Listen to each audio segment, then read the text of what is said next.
রাত যত গভীর হয় নারীর চলার পথ ততই সংকুচিত হয়ে আসে। একটা নির্জন রাস্তা আর একজন মেয়ে, এটাই কি এখনকার বাস্তবতা? রিনা আজ অফিস থেকে একটু দেরিতে বেরিয়েছে। আজ অফিসের কাজ শেষ করতে অনেকটা দেরি হয়ে গেল, তাড়াতাড়ি বাড়ি যেতে হবে। রিনা চারদিকে তাকিয়ে দেখে কোথাও কোনো গাড়ি নেই, মানুষও নেই। তাই সে হাঁটা শুরু করল নির্জন রাস্তায়। রিনা তখন ভাবছে, আজ রাতটা এত ভয়ানক লাগছে কেন? কিছুদিন আগেই খবরের কাগজে পড়েছিলাম রাতের বেলায় বাড়ি ফেরার পথে এক মেয়েকে নির্যাতন করে হত্যা করা হয়েছিল।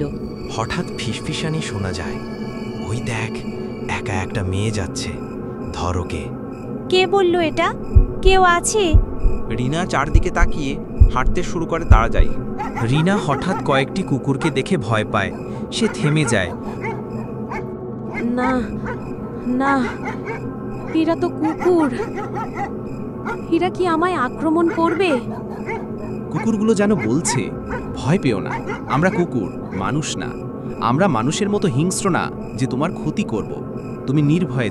কুকুরগুলোর বন্ধুসুলভ আচরণ দেখে রিনা রাস্তার পাশে বসে পড়ে, তার চোখে জল। এরা পশু, তবু মানুষের মতো হিংস্র না। আজ মানুষই সবচেয়ে বড় হিংস্র, নিকৃষ্ট প্রাণী হয়ে গেছে। নারীরা কি এভাবেই ভয় নিয়ে বাঁচবে? না, এখনই সময় বদলানোর। মেয়েদের নিরাপত্তা সবার দায়িত্ব। ভিডিওটি ভালো লাগলে একটি লাইক দিয়ে যান।